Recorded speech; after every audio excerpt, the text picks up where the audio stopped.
Hey, welcome back to the podcast. Today we're going to be talking all about Dutch testing. But before we dive into that, I want to give you the reminder. If you listened to last week's episode, you've heard me talk about this once already.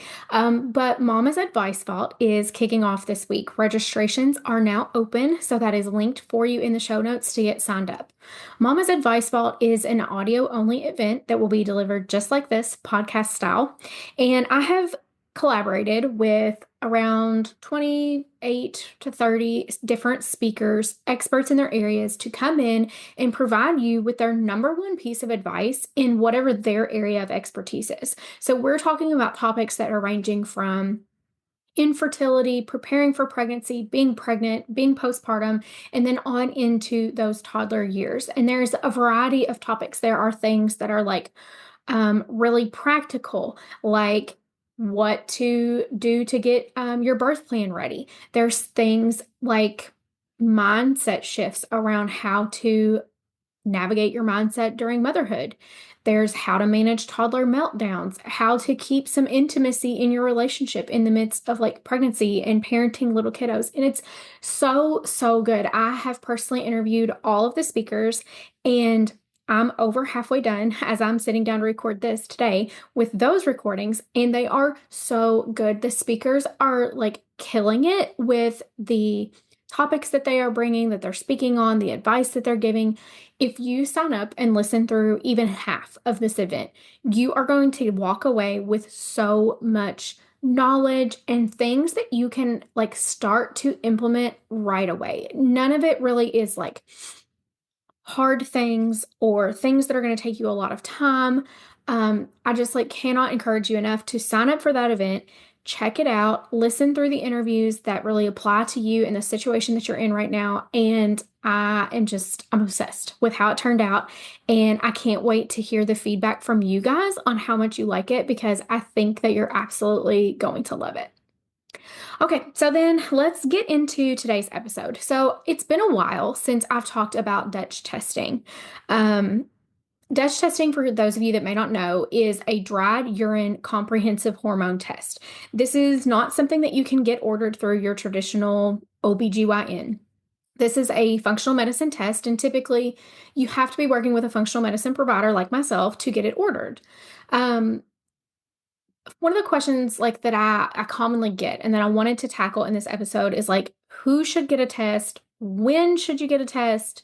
What things should you do before you get a test? Because I'll be transparent, honest with you, getting a Dutch test is an investment.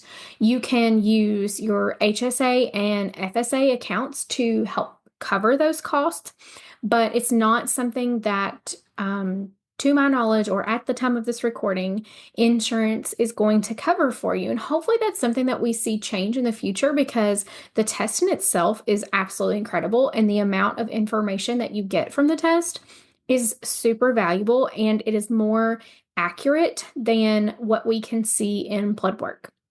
And there's a few different I was going to say varieties, but really what I mean is variations of the Dutch test. So depending on you and your unique situation, need to have a conversation with myself, or maybe a different functional provider if you're working with someone else, about which version of the test would suit you the best.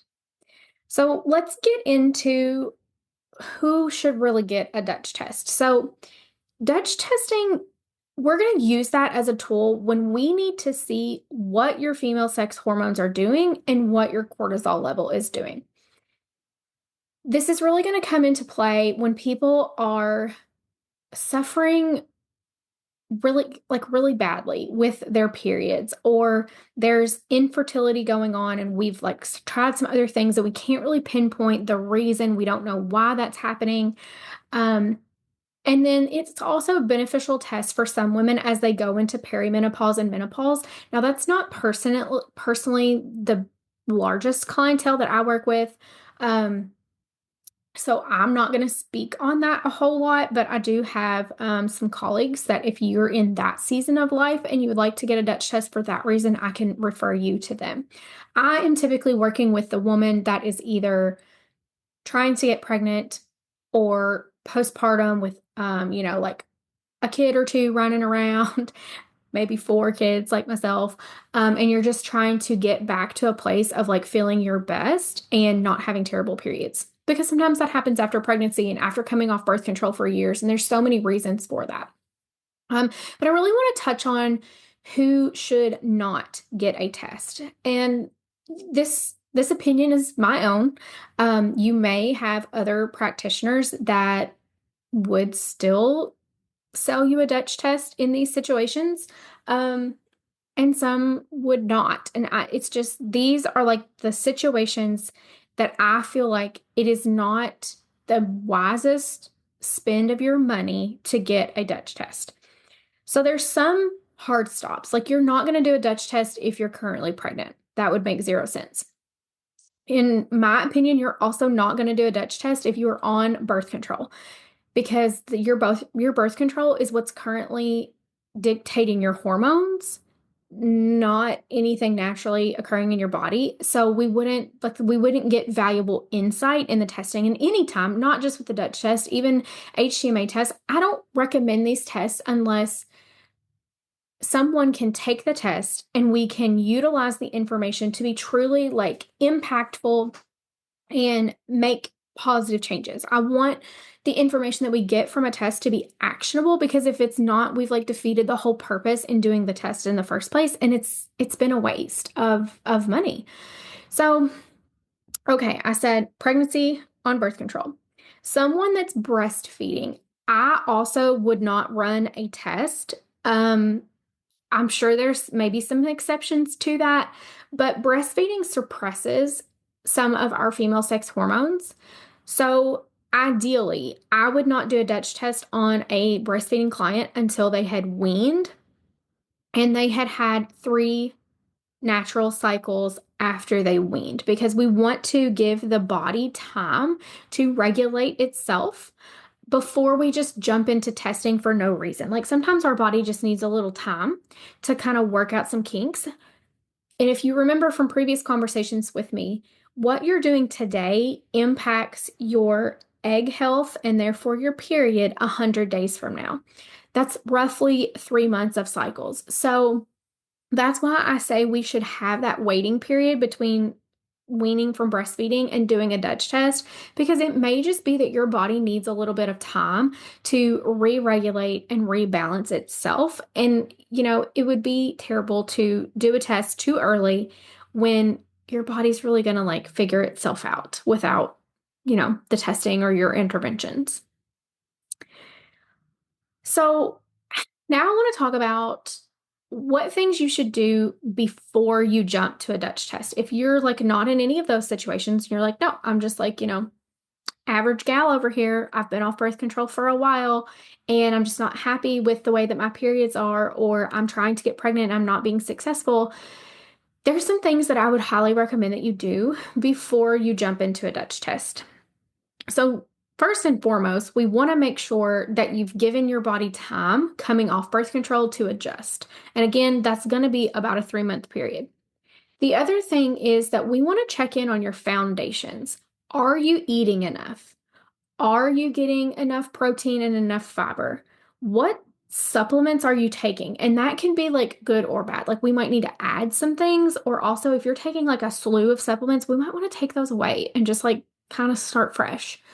Um, are you sleeping enough? How is your stress? What are we doing to manage stress? Because we know we can't avoid stress. Like, we really want to make sure that we've done the work of really looking at, quote, the easy stuff before we are looking for answers and a solution in testing that really symptoms or problems would resolve themselves if we intentionally ate better, stressed less, slept better, got out in the sun and touched some grass more often. Okay. I also really recommend doing an HTMA test either first or at the same time as you're doing your Dutch test, because the Dutch test tells us what your hormone levels are and how your body is kind of processing those hormones. But then the HTMA test is really the why behind why your body is like doing what it's excuse me, doing what it's doing with your hormones. So I find it most impactful to do the tests together so that we have both pieces of the puzzle and we can make the most like comprehensive plan and judgment call on what you need that's truly customized to you, your situation, what your body needs, and what your body's currently doing. So I hope that that helps shed some light on when Dutch testing is helpful, when maybe it's not helpful or not necessary. And if you have been curious about Dutch testing and you feel like you might need one, I do offer that. I don't talk about it as much as I do the HTMA testing, but I do it, and I would love to work with you on it. I currently have some one-on-one spots open. I'm booking those out through from now, through summer, so like through July. And I only take a couple one-on-one clients a month because I want, all of my clients, whether they be one-on-one or they be working with me inside of Mama's Power Up, I want to be able to give enough attention to everyone. So I'm very mindful with like the caseload that I take on. So if you are curious about what you should do. If you're at the point that you're like, yeah, I know I need some guidance. I know I need some help. I probably need some type of testing, but I don't know. Like, should I get an HTMA? Should I get the HTMA and the Dutch test? How should I time this? Is there something I'm just like not thinking of that I need to do before I do any of this testing? Reach out to me. Talk to me about it. Let me know like what you've got going on. I promise that I will always give you like not pushy and not salesy advice. I will give you just clear guidance on what I think your next step should be. And then I will let you make the decision for yourself of like what you're going to invest in and how you're going to move forward, because ultimately that is up to you. It's not up to me. And I'm not into being pushy or salesy or like trying to convince you to do something that you either aren't sure you want to do or you're not sure you're ready for. But when you're ready, I'm ready and I'm here to support you. So as I wrap up today's episode, as always, I want to give you the reminder that in the show notes, my Minerals for Mama's Guide is linked for you. If you have not downloaded that yet, do that. It is a great place to get you started supporting your minerals, which can help so many things, including your energy levels and the balance of your hormones. So if you haven't snagged that yet, be sure to do that today. And I'm going to leave you there for the week. Hope you have a good one. Talk to you next week.